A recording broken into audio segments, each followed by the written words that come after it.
So, what I'd like to speak to you about today, or let's put it under a general principle of something that's often spoken about, is the environment. The environment. Now, if we think about the environment right away, we start thinking about global warming and things that have an influence on the environment in general. But I think that I'd like to discuss with you today how Judaism has a focus on the environment from a spiritual point of view. What kind of an environment are you in? What kind of an environment have you built for yourself? And then to go on to thinking about not just the environment, but actually how you and I can influence our environment. That the environment is very often a product of ourselves. I've got a friend who often says, you know, don't you think that people's destiny is actually built by their own characters? You create your own destiny. I'm not going to be speaking about you creating your own destiny, but rather you create, or you can create, your own environment.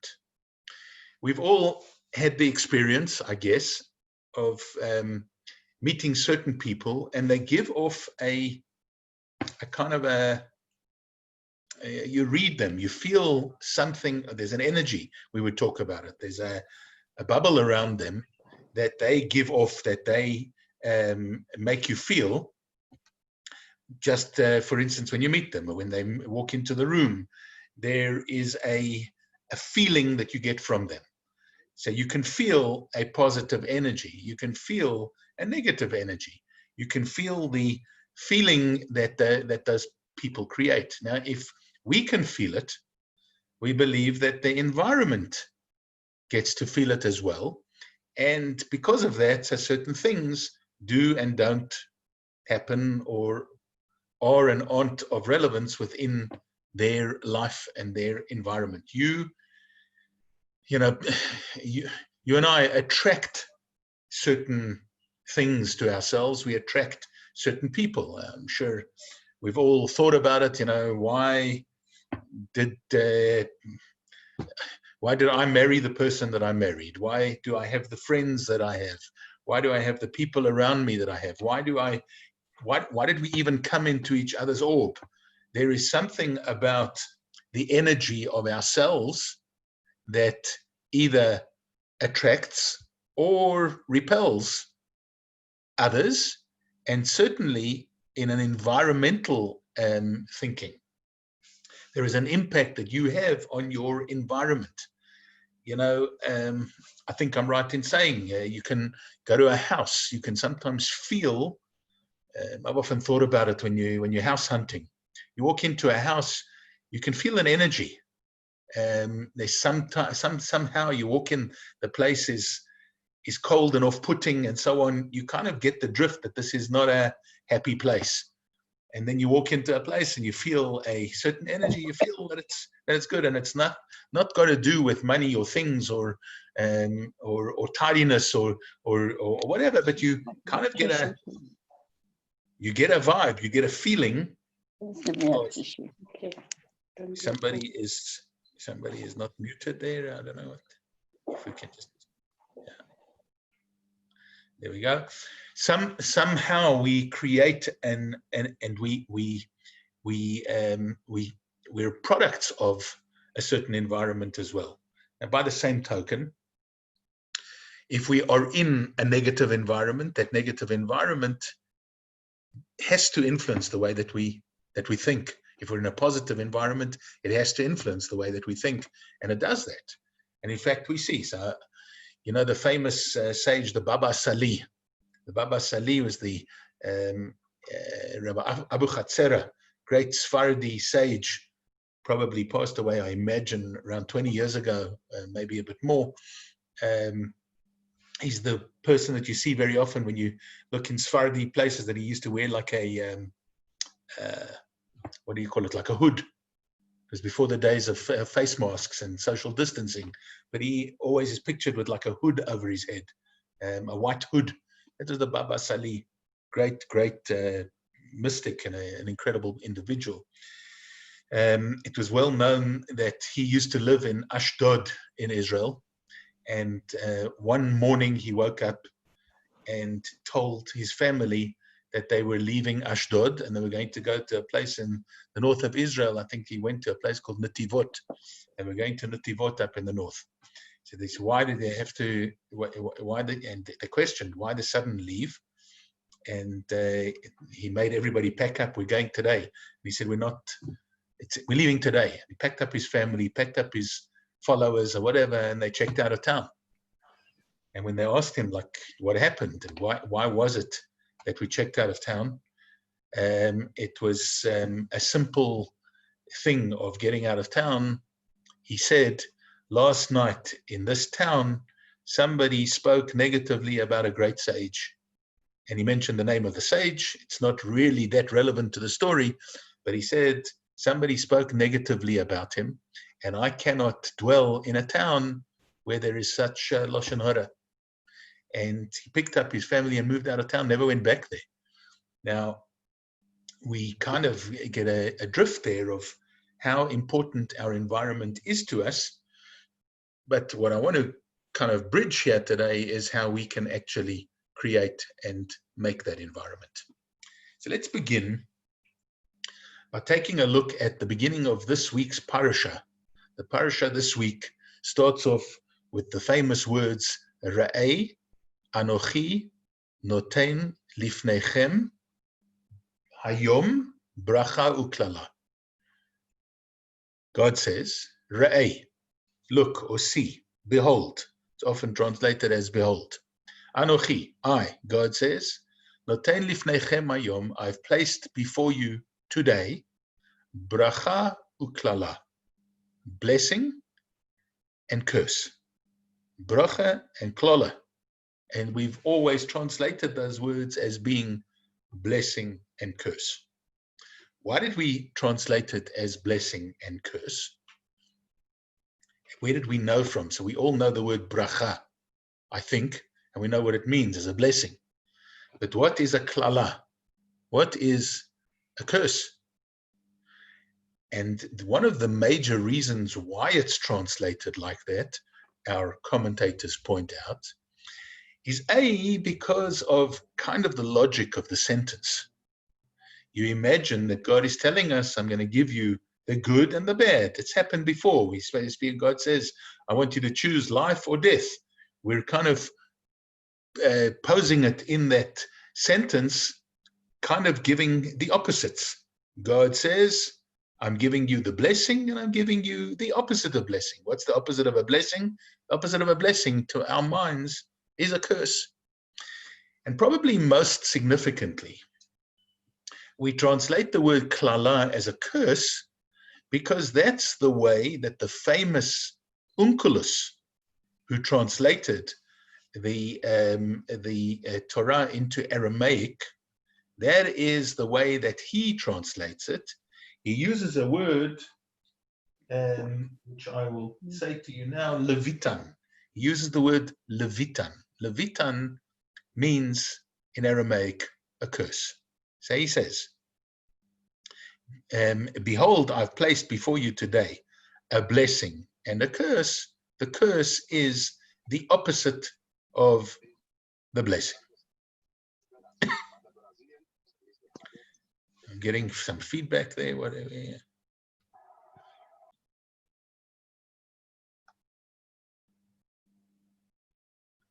I see that the ladies on Joyce's, I see you're trying to do something there for Joyce.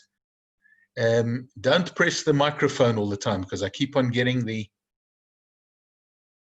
if you keep on pressing the microphone sound, that's making a noise for us. Okay. Can she hear? Can she hear? Is it okay? Just give me a thumbs up if she can hear. Joyce can hear.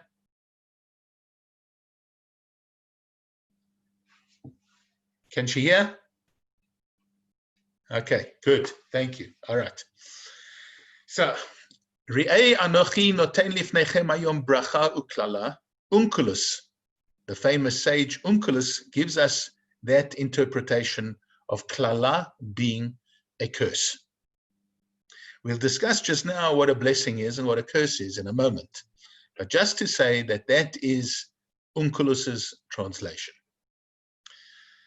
It's interesting to note that there is another Targum. Now, the word Targum, letargem, means to translate. There is another translation of the Torah into Aramaic, from which we kind of learn out all our translations. And this translation was done by somebody called Jonasan. We've got Targum, the translation of Unculus, and we've got the translation of Jonasan. We'll talk about them in a moment. But when we take these two translations, it's interesting to note that their translation of that word klala is different. Unculus says it's Levitan, which means curse, while Jonasan says that it's chilufa, which means substitute. So let's think about it for a moment. One of them is telling us that God says, I'm giving you a blessing and a curse. The other one says, I'm giving you a blessing and its substitute. What does it mean? Which is worse? Well, in our minds, a curse is bad, right? A substitute may be bad, it may not be bad. What's the substitute for a blessing? Maybe good, maybe not good. We're not necessarily talking about, in our minds, the idea of a curse of something negative. Now, let's think about what is a blessing. What is a bracha? If I say to you now, I'm going to give you a blessing, what am I doing? What spiritually am I doing? We understand blessing to be positive, right? You wouldn't be blessing somebody with, God forbid, something negative. I bless you that, something bad should happen. That's not called a blessing, that's a curse. That's the opposite. So we understand the connotation of blessing, of bracha, is always positive. But what is a bracha? And when I bless you or you bless me, what are we actually doing? Well, let's think forward a little bit to the days that are coming of Rosh Hashanah and Yom Kippur and Sukkot and Simchas Torah and so on, where we're going to have blessings given to us by the Kohanim, the priests.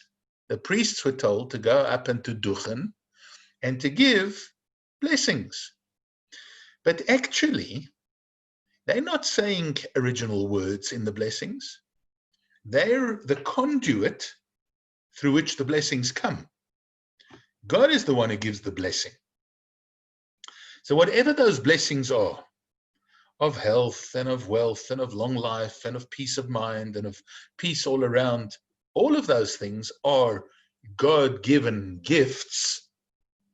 What we, the Kohanim, do in order to give that blessing is we are opening a channel through which the blessing can come.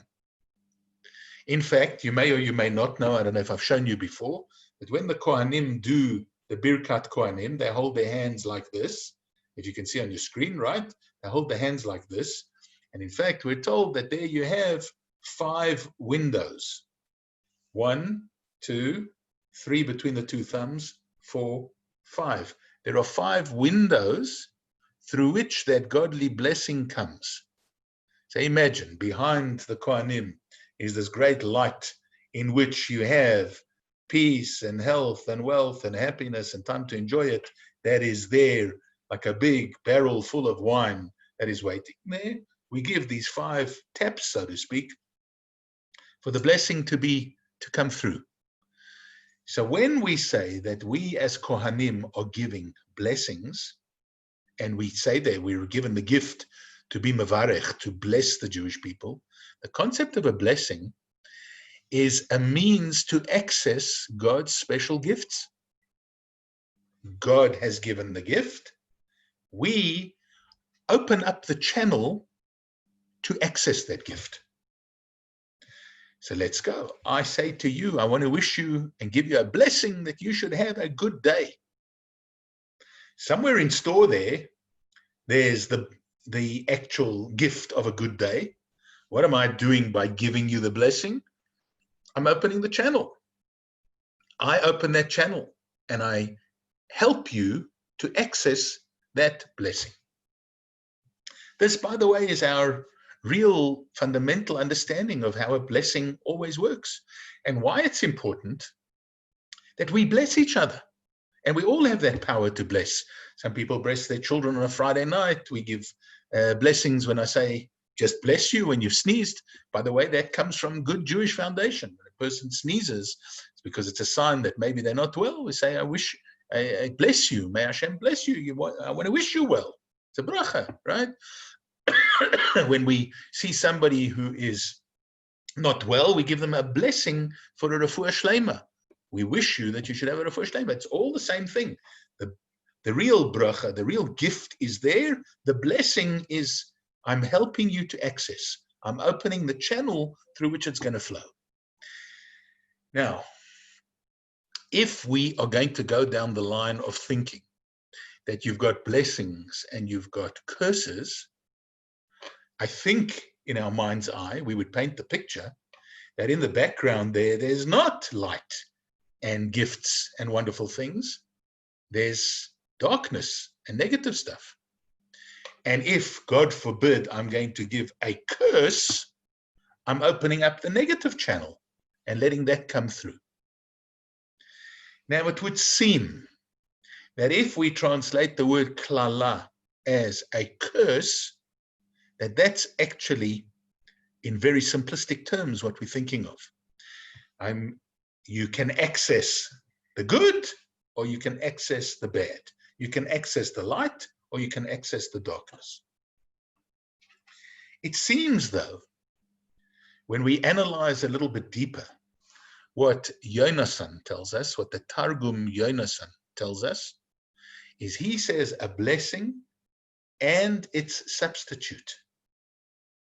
He doesn't signify, he doesn't signal in any way that we are talking about positive and negative. We're talking about positive and then the possible substitute for that positive, which may be good, bad, or ugly. It may be positive, it may not be so positive, it may be mediocre, it may not be. He's talking about something actually different when we think about these two translations of that word klala, which means, as we term it, a curse. Now, all of Torah is based on the premise that God doesn't do anything that's not ultimately good. Ultimately, it's good. We don't always see the good. We're not always sure of it. In fact, our wish to each other come Rosh Hashanah is we wish each other, may Hashem bless you, or may it be a good and a sweet year, right? May it be a good and sweet year. Shana tova umetuka. That's when we eat the apples dipped in honey, right? And believe it or not, it's only about 5 weeks away, right? We eat apples dipped in honey, and it's Shana tova umetuka. What is that saying? It's saying we know that God is going to give us good, but the good is not always sweet. It's not always so sweet. We know it's good, but it's not always sweet. So how do we look at the things that God delivers us? Most people in their mind's eye would say it's either good or it's bad. Torah wants us to take the view that it's all good. Sometimes it comes clothed or cloaked in a way that at first we don't recognize the good. But after a while, you'll get to see the good. We don't see it because we can sometimes see harshness, negativity, bad stuff. We don't always get to see the good.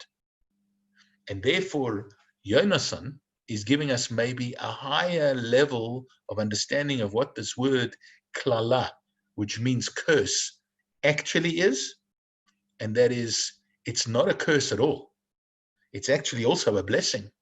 But sometimes it's been substituted with something that at first we don't see as a blessing. Now, back to our point about environment. When we think about these things, the Lubavitcher Rebbe explains something absolutely phenomenal about these two interpretations, and particularly against the background of who these two individuals were and when they lived, and therefore what was their environment. That the environment made them say what they said. So let's first of all talk about the more famous in our chumashim. If you go to a good chumash, you've got an odd scroll chumash, whatever, and you know that you have the paragraph of the Hebrew, and then sort of in the middle, down the center of the page, you have a translation into Aramaic. That always is the Targum, it's the translation of Unculus. Who was Unculus? Unculus actually was the nephew of the Roman emperor. So he was a Roman. This man, Unculus, was a Roman. And what happened? Born into a Roman family at the time of Roman occupation of Israel, after the destruction of the second Beit HaMikdash, the second temple, this guy, Unculus, was a brilliant mind, a very clever young man, and he just couldn't see his way to accepting all the terrible, terrible things that were surrounding him in Rome, the debauchery and the immorality and the idol worship and all the stuff that the Romans were into. It didn't gel with him. And he started delving deeper and deeper and deeper into looking for some kind of a spiritual way that would satisfy his inquiring mind, as well as satisfy something within his own soul that just told him that all of this stuff was wrong. He eventually wanted to set out and explore the world and to try and find what would suit him. And he went to his uncle, the emperor, and he asked him for his blessing to go on this journey. And his uncle said, "You're going to go and find or whatever, and I'm very, very happy." And he came to the uncle and he said, "Can you give me some advice for my journey through life?" And he said, "Sure, I'm going to give you some advice. My advice is, find something in life. You want to make a success of your life, find something that people don't regard as being important now, that may become important later. Buy it when you buy it cheap, so you can sell it at a high price at a later stage." This was the advice of the Roman emperor to his nephew who's going off to seek his fortune. And he tells him, "You got money," he backs him, this and that, whatever. Eventually, cutting a long story short, this Unculus knows that he can find some truth in Israel. And he sets sail for Israel. And he arrives there and he starts learning in some of the yeshivas and the academies of Torah. And eventually he absorbs it completely. And he becomes one of the greatest sages of all time in a relatively short while. And he converts, becomes a Jew, and becomes a great teacher of Yiddishkeit. That's Unculus. He's called Unculus, which is actually a Roman name. This was his name. The story is long and interesting. His uncle sends for him. When he finds out, the uncle wants to kill him. And the people who keep on coming there, within minutes of Unculus meeting them, he converts them as well. So he keeps on sending teams to go and extract Unculus from there, but none of them come back. And this is the story of Unculus. But Unculus decided that one of the things, or maybe he felt that one of the things that was difficult for him as a, call it a Baal Tshuva, or as a new convert to Judaism, was to try and find a way to understand the depths of the Hebrew expressions in the Torah. And he worked on a translation. He translated the Torah into Aramaic, which was the spoken language then. And actually, most of our interpretations of Torah today on the words that are difficult for us to understand come from his brilliant translations of old.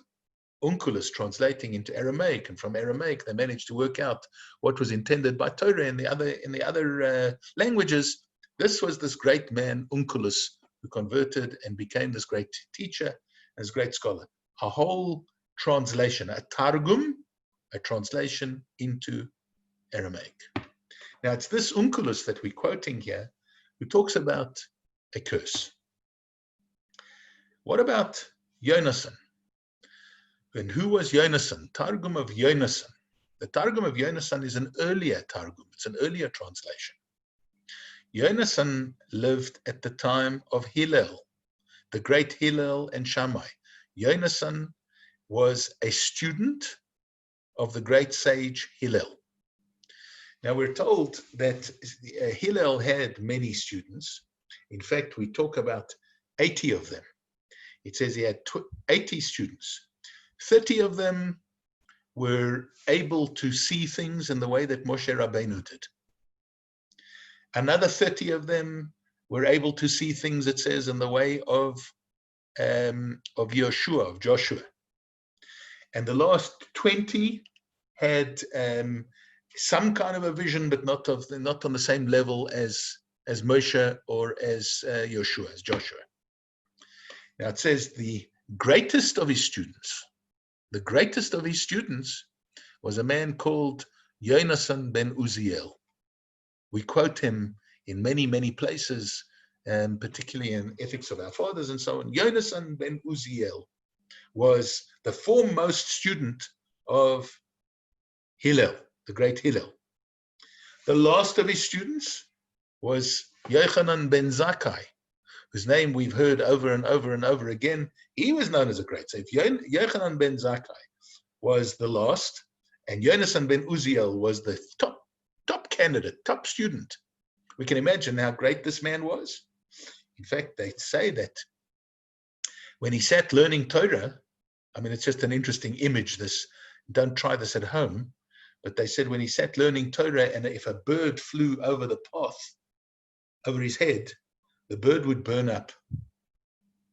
That's how powerful the spiritual connection was between him and God. Don't ask me to explain why the bird had to burn up. I don't know, but that's just there was an energy of power when he was learning Torah. This was this great man. Jonasan wrote a Targum. He also wrote a translation into Aramaic. In his translation, remember, of the word klala, he says it's a substitute. Now the Rebbe tells us, the Lubavitcher Rebbe points out that we've got to look at their environments and their times. And he says, Jonasan ben Uziel lived in the times of the Beis HaMikdash, in the time of the temple. And he says in temple times, people saw open miracles. In temple times, they were living at a time where God's presence was vested in the Beit HaMikdash, in the temple. And that had an impact on everybody everywhere. We were living in a different time. And the impact of the Beit HaMikdash, of the temple, was that it changed everything everywhere for everybody. We were living in a different spiritual world. When it came to the destruction of the Beit HaMikdash, we lost it. And in a way, we all went into exile, including God going into exile.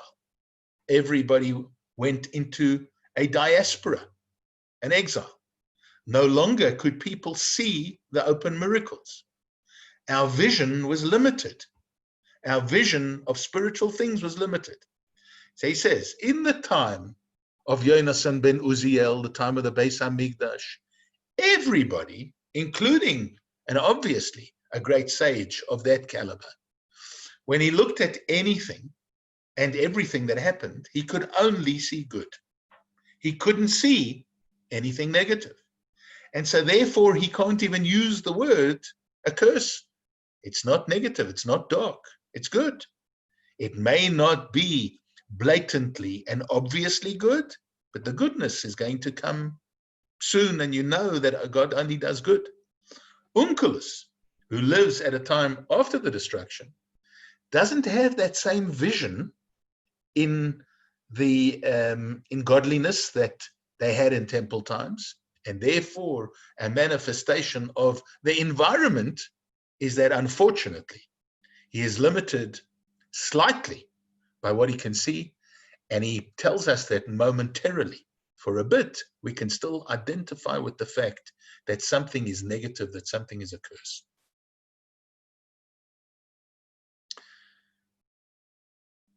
The first word of the parasha is the word Rebbe, which means look, see. Look and see. Interesting thing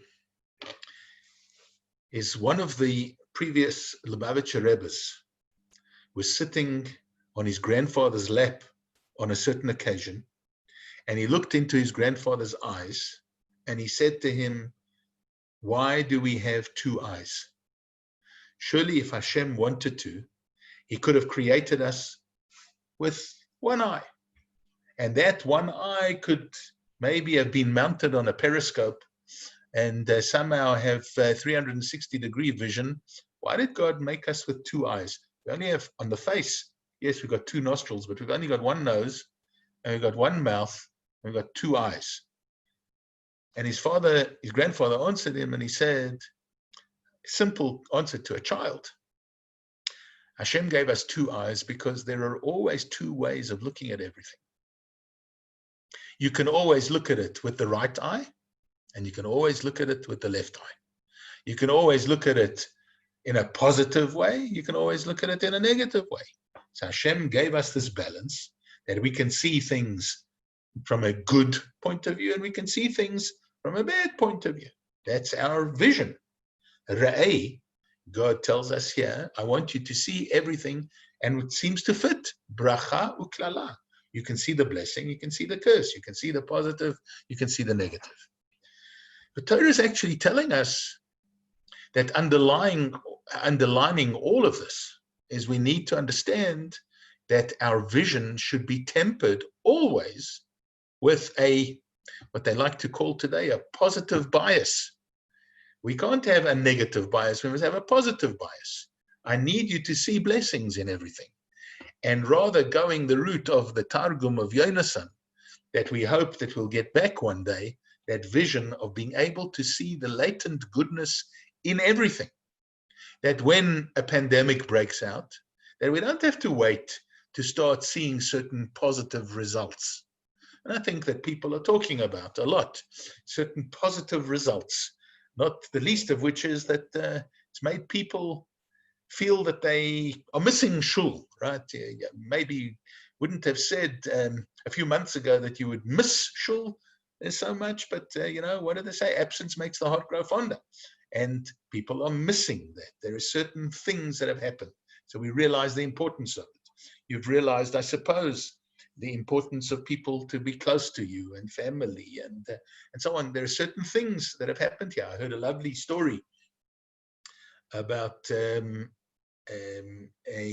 woman in Israel. You may have read the same story. I read it on one of the websites. A woman in Israel who was on life support for about 20 years. She was in a coma. And they said that she went into this coma as a result of some kind of a virus that she got. Nobody knew what had happened, but she got some virus. She was in a coma. Well, a few weeks ago, she woke up. And she got up and she's walking and talking and all of those things after a 20-year coma. And they said, why? She got COVID-19. And the one virus ate the other virus. I mean, as hard as that is to believe, this is what happened. So, not everybody has had such a nice outcome, I suppose, from COVID-19. And we're not trying to belittle it in any way, but the fact of the matter is that sometimes there are obvious and visible blessings that seem to come from negative stuff. But sometimes we only have the power of, what do they call it, 20/20 vision. We can only see things afterwards, and afterwards it appears to be good. And maybe this is the difference between Unculus and Jonasan. Jonasan is the one we should aspire to. Unculus is the one that we live with. Yes, we can unfortunately still see negative. Jonasan, and the whole point of Torah is to try and get ourselves to a point where we only see good. Could you imagine if we could go through life only seeing good? There are some people who are gifted with that. The way that they look at each other and they look at other people or whatever, they only see the good points. There are some who unfortunately are wired the other way. People only see bad. I look at everybody and I only see the negative. I can pick on all your faults and so on. No, that's not Jewish. The Jewish way is to look for the good, only see the good, and hopefully get to a stage where it's only good that we see at all times. This is the ultimate blessing of the beginning of this week's parsha. Now, when we think about ourselves in an environment like we are in at the moment, I think I'm right in saying that this lockdown and this coronavirus and the whole atmosphere or whatever, I think it's been said before, we'll say it again, it certainly brought out the best in a lot of people. And I think I'm right in saying that unfortunately it's brought out some bad stuff that we've seen from some. And usually it's had to do with the fact that if there were issues before, so they didn't go away during COVID-19 or that much, you know, if there was an issue, if there was a chink in the armor, if there was negative behavior before, or there was some bad stuff in a relationship or whatever, this just accentuated it and made it even worse. But when we talk about, or we think about the positive way of looking at it all, it has brought out so much good in so many people and in so many things and in so many ways that we do things. We have had the opportunity to spend time on a lot of stuff that we otherwise wouldn't have spent time on. We have a proliferation of Torah study. You know, I think I once told you in a shir that if we to look at the number of students studying in yeshivas in our day and age, it's the most students studying in yeshiva ever in Jewish history. Ever in Jewish history. Now, I wonder if on any given night of the week, let's take Johannesburg, if on any given night of the week in Johannesburg, with all the Zoom shiurim and events that are going on, if there has ever been a time when there have been so many Jews, percentage-wise, in a city like Johannesburg, who've been involved in a shir, in learning Torah at one time, I think it's remarkable. It's phenomenal.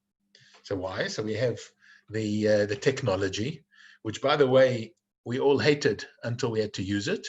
And I, for one, was very anti Zoom calls and this kind of conference and WhatsApp. And you know that I was passionately against WhatsApp, and I was passionately against Facebook and all of these things. Well, we start seeing now. So it's all very well to be wise afterwards. And I'm not saying that I love it so much, but we see the use of it. It's come to the fore as being the means and the mechanism for us to be able to run all of these things. And so all of a sudden it's become a tool for Torah. It's become a tool for spreading goodness, for spreading kindness, and so on. Yes, there's still those who are stuck in the curse atmosphere, and there's still those who are going to use these things for negative stuff. But our positive bias means that we've got to keep on focusing on the good, on the positive energy. So during these times, we've seen the most incredible positive things that have happened. And that's the gift that perhaps we need to take out of this time, is this idea of Rebbe. Ra'ay, we have the power of sight, and the power of sight means that we have two eyes and the ability to look at anything with a positive positive glance, a right eye, and we have the ability to look at everything with a left eye. But Torah is telling us we've got to try and turn both of those eyes into right eyes. We've got to look at things both through the visor. You know, people are wearing visors today and glasses and so on. We've got to look through the visor and color it all in goodness, in great and positive stuff. And that really is I think, the lesson of this week's parsha, Ra'ay. We must adjust our sights. We must adjust the way that we look at everything. Let's try and get to a level of Jonasan, where we look at and we understand that even if there's something that we see that may be negative, I've got to learn the positive from it. And we learn it from our sages. You know, I don't think that Moses could see wrong in his people. Moshe Rabbeinu, the greatest of all Jewish leaders, saw his people, and I don't think he found it very difficult to find fault with them. He justified, and he fought for, and he wanted to always excuse his people. An incredible, incredible example of how we're supposed to look at everything with this positive glance, with this positive outlook, and with this positive framework. The parasha gives us a number of interesting things, and Torah gives us a number of interesting things of how to create a positive environment. And here are a few tips. Number one, of course, we make sure that we have mezuzahs on our doors. Mezuzahs create a positive environment. Number two, this week's parasha talks about kosher food. We think, or we probably lead ourselves to believe, that it only affects my insides. Kosher food affects the environment. It affects not only the kitchen, it affects not only the dining room, but it affects the environment of the home. Number three, the idea of lashon hara. When we speak negative, we create an atmosphere of negativity in the room or the house or the home that can have huge and lasting effects. I'm sure I know of people, of kids, brought up in a home where parents have drummed into their heads that everybody else is to blame, for instance. Those kids grow up not only with chips on their shoulders, but they have this attitude that I'm never wrong. This is how to raise, I could give you a shir here on how to raise narcissistic children. How to raise kids who always think that they're right. It's a big problem, and those kids are going to have major problems in the future in their lives. You can tell when the atmosphere in the home was one of positive reinforcement, of positive energy, of only finding the good in people, of only seeing the good in everything.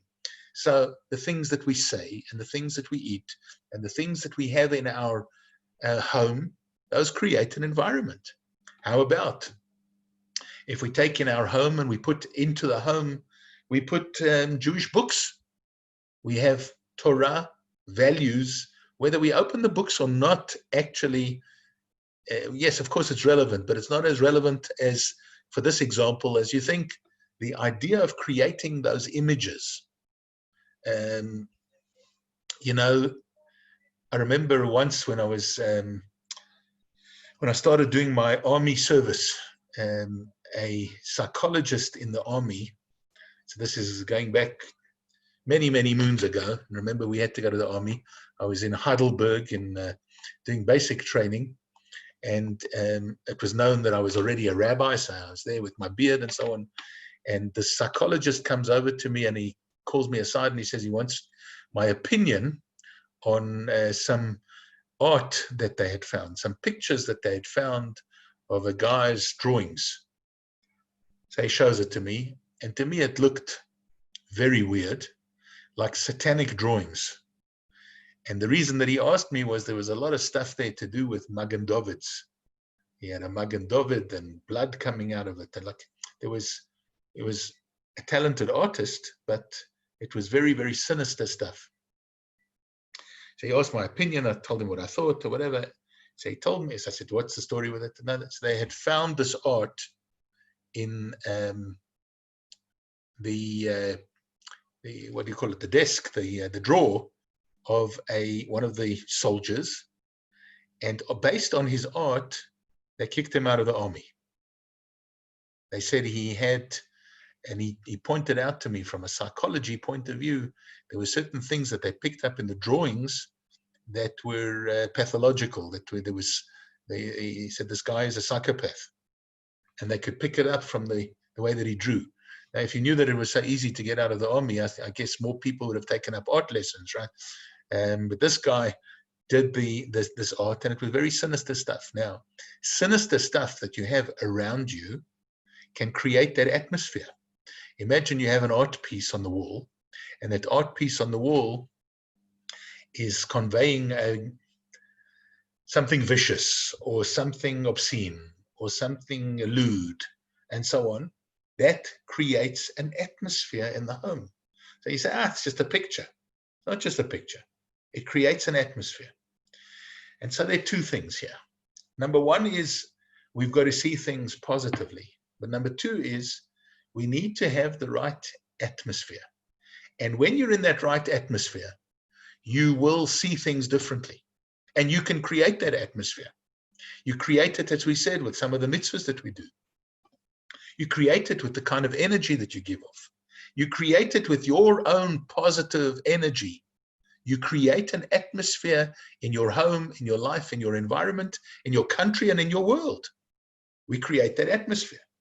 When we're bombarded all the time by newscasts that keep on telling us about death and corruption and murder and mayhem and all sorts of negative stuff, it creates an atmosphere in a country and in a people that's hard to pick yourself up from. If we kept on, or we could keep on just putting in this positive energy, if there were positive news stories, if we were reading positive outcomes and seeing positive things, it creates a change in our environment. So let's start seeing things differently, because that will impact on our environment. And when we've got the environment, we'll start seeing things differently. So it's a round circle. We keep on creating positive energy. It will help us see things differently. And once we start seeing things differently, it's going to keep on creating that positive energy. So it's almost, I think, this round circle of get onto the wheel at some stage and start creating some positive energy, and you will see that it'll help you to see things differently. And this is actually how it will all go. And who do we learn it from? Unculus and Jonasan. Unculus, who lived at a time where we were limited in the positivity that we could have because of the environment. Jonasan, who lived at a time where the environment was radically different, and therefore he could see things in a completely different fashion. So I want to wish you a great Shabbos up ahead, and thank you for listening today. Look forward to speaking to you again next week. Have a wonderful week. Take care. Thank you so much, Rebbe. Good Shabbos, everybody. Thank you so much, Rabbi. Thank you. Thank you, Rabbi. Thank you, Rabbi. Thank you. Take care. Thanks. You too. Thanks a lot. Ciao. Thank you. Bye, everyone. Bye, Rabbi. Thank you. Wow. Hello, Joyce.